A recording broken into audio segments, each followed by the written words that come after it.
Hi friends, welcome to my channel.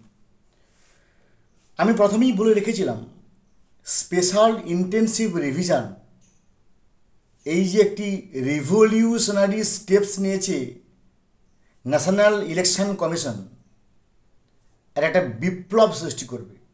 Yes, একটা বিপ্লব সৃষ্টি করবে। নির্বাচন কমিশনার বুঝতে পেরেছিলেন বা বুঝতে পেরেছেন যে ভারতবর্ষের বিভিন্ন রাজ্যে অসংখ্য বিভিন্ন দেশ থেকে ঢুকে পড়া, যাকে আমরা ইংরেজিতে বলি ইনফিল্ট্রেটার্স, বাংলায় অনুপ্রবেশকারী, ঢুকে বসে আছেন।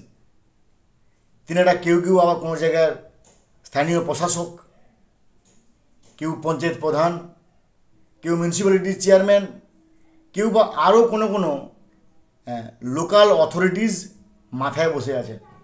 তারা আমাদের দেশের নয়, তারা অন্য দেশের বাসিন্দা, তারা অন্য দেশের সিটিজেন, কিন্তু দুর্ভাগ্য আমাদের, তারা এসে আমাদের শাসন করছেন।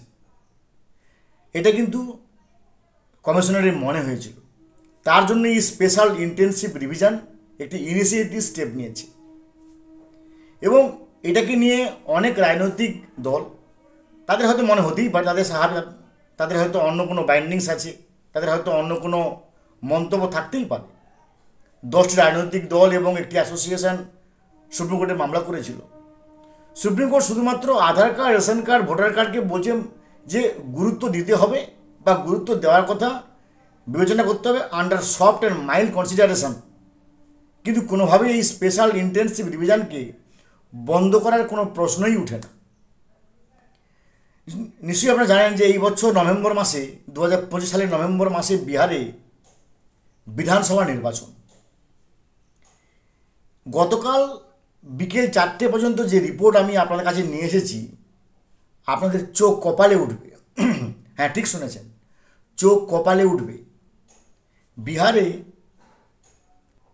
এ পর্যন্ত 35,50,000-এর মতো ভুয়ো ভোটার পাওয়া গেছে। 3500 নয়, 35,000 নয়, 35,50,000 মতো ভোটার ভুয়ো পাওয়া গেছে।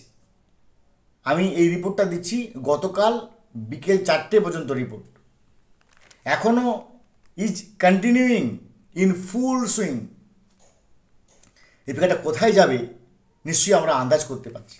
আসুন আমরা একটুখানি পুঙ্খানুপুঙ্খ আলোচনা করি। বিহারের মোট ভোটার 7,89,00,000 মতো, অ্যাপ্রক্সিমেটলি 7,89,00,000 একটা সামথিং একটা ফিগার হবে। এর মধ্যে 6,60,00,000-কে প্রত্যেকের বাড়ি বাড়িতে গিয়ে বিএলও ফর্ম দিয়ে এসেছিলেন। কেন ফর্ম দিয়েছিলেন? নিশ্চয়ই মনে হবে যে ভাই এতজন তো নতুন ভোটার নয়। না, এইবারে নতুন নিয়ম করেছে কমিশন যে, মানে বিহারের ক্ষেত্রে বলছি, আমাদের পশ্চিমবঙ্গের ক্ষেত্রে এটা 2002 সাল, তার কাট অফ মাত্রা এই মুহূর্তে কমিশন বলেন সম্ভবত আগস্ট বা সেপ্টেম্বর থেকে আমাদের পশ্চিমবঙ্গে এই স্পেশাল ইন্টেন্সিভ রিভিশন শুরু হলে আমরা বুঝতে পারবো যে 2002 সালে কোন কাট অফ মান থেকে শুরু করছে। কিন্তু বিহারের ক্ষেত্রে এটা 1/1/2003, 1 জানুয়ারি 2003-এর আগে যারা অলরেডি বিহার বিধানসভায় ভোটার হিসেবে নথিভুক্ত ছিল, তাদের সম্পূর্ণ ক্লিন চিট দেওয়া হচ্ছে যে তারা হচ্ছে জেনুইন ভোটার। তাদের বাড়ির ছেলে মেয়েকেও কোনো সন্দেহের মধ্যে আনা হচ্ছে না, স্ক্যানারের মধ্যে আনা হচ্ছে না। কিন্তু যারা 1/1/2003-এর পরে, তাদেরকে হয় মেমোরান্ডাম অথবা বার্থ সার্টিফিকেট অথবা বার্থ প্লেসের টেস্টিমোনিয়ালস জমা দিতে হচ্ছে। এইরকম 7,89,00,000 ভোটারের মধ্যে 1/1/2003-এর আগেগুলোকে বাদ দিয়ে 6,60,00,000 ভোটারের প্রতি বাড়িতে বাড়িতে গিয়ে বিএলওরা ইনিউমারেশন ফর্ম জমা দিয়েছিল এবং ইনিউমারেশন ফর্ম সংগ্রহ করে নিয়ে এসেছে। যাদের মধ্যে কী পরিমাণ ভোটার বাতিল হচ্ছে আপনারা শুনলে চমকে উঠবেন। মোট ভোটারের অর্থাৎ 7,89,00,000 ভোটারের 1.59%, হ্যাঁ ঠিক শুনছেন, 1.59%, অর্থাৎ প্রায় 12.5 লক্ষ ভোটার মারা গেছে। কিন্তু তিনারা ভোটের সময় স্বর্গ থেকে এসে ভোট দিয়ে যান। ছেলে মেয়ে আছে তো আমাদের পৃথিবীতে, বড্ড মায়া হয়, তাই তারা স্বর্গ থেকে এসে for the benefit of their Sans and daughters vote দিয়ে যান। মোট ভোটারের 2.2%, অর্থাৎ 17,50,000 বিহার ছেড়ে দিয়েছেন, যারা এখন আর বিহারে নেই। কিন্তু বিহার ছাড়লে কী হবে ভাই? বিহারের প্রতি আমাদের মায়া নেই, এ কেমন ধরা কথা? বিহারে আমার জন্ম, বিহার সিম্প্যাথি, এখন বিহার না থাকতে পারি, কিন্তু ভোটের সময় আমরা ঠিক আসবো, ভোটের সময় আমরা ভোট দেব। এরকম সংখ্যা 17,50,000, 2.2%। 0.73%, অর্থাৎ প্রায় 5,50,000 মতো অ্যাপ্রক্সিমেটলি এরা অন্য জায়গায় আছে, যারা এখন আর বিহারে নেই, অন্য জায়গার ভোটার। হতে পারে ডুপ্লিকেট, হতে পারে ডিলিটেড, হতে পারে শিফটেড, হতে পারে অ্যাবসকন্ডেড। এরকম সংখ্যা হচ্ছে 5.5 লক্ষ। এখনও পর্যন্ত বিএলওরা 11% ফর্ম নিয়ে আসতে পারেনি।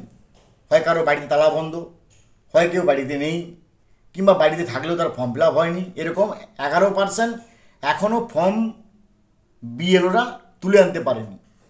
তার মধ্যেই এখন রিপোর্ট পাওয়া গেছে যে প্রায় 35,50,000 ভোটার, কেউ মারা গেছে তার নাম আছে, কেউ বিহার ছেড়ে দিয়েছে তার নাম আছে, কেউ ডুপ্লিকেট বা দু জায়গায় আছে তার নাম আছে। এবং এরপরটা শুনুন, যারা বাদ গেছে এদের মধ্যে বেশিরভাগই হয় নেপাল থেকে এসে ভারতবর্ষে বসে আছে, হয় বাংলাদেশ থেকে এসে ভারতবর্ষে বসে আছে, বা মায়ানমার থেকে এসে বাংলাদেশে বসে, মায়ানমার থেকে এসে ভারতবর্ষে বসে আছে। অর্থাৎ এ পর্যন্ত ডিটেক্ট করা গেছে যে নেপাল, বাংলাদেশ, মায়ানমার এই 3টে দেশ থেকে বিহারে এই 35,50,000-এর বেশ কিছু অংশ ভারতবর্ষে এসে বসে আছে। বিহারের অ্যাসেম্বলি কনস্টিটিউয়েন্সি হচ্ছে 243, যদি আমি ভুল না হই, ভুল হলে অবশ্যই ক্ষমা প্রার্থী। বিহারের বিধানসভার সংখ্যা হচ্ছে 243টা, 243। 243টার মধ্যে 35.5 লাখ ভোটার বাদ গেল। তাহলে আমাদের পশ্চিমবঙ্গের 294টা বিধানসভা বা অ্যাসেম্বলি কনস্টিটিউয়েন্সিস, এই 35.5 লাখের জায়গায় আমাদের পশ্চিমবঙ্গে যে কী পরিমাণ ফিগারটা বাড়বে সেটা কিন্তু আমরা এই মুহূর্তে হয়তো অনুমান করতে পারি, আবার নাও বাড়তে পারে। কিন্তু নেপাল, বাংলাদেশ, মায়ানমার এখান থেকে এসে আশ্রয় নিচ্ছে, এটা কিন্তু নিঃসন্দেহে একটা আতঙ্কের, ভয়ের এবং panic stricken arena to us. ভালো থাকুন, have a good day, thanks.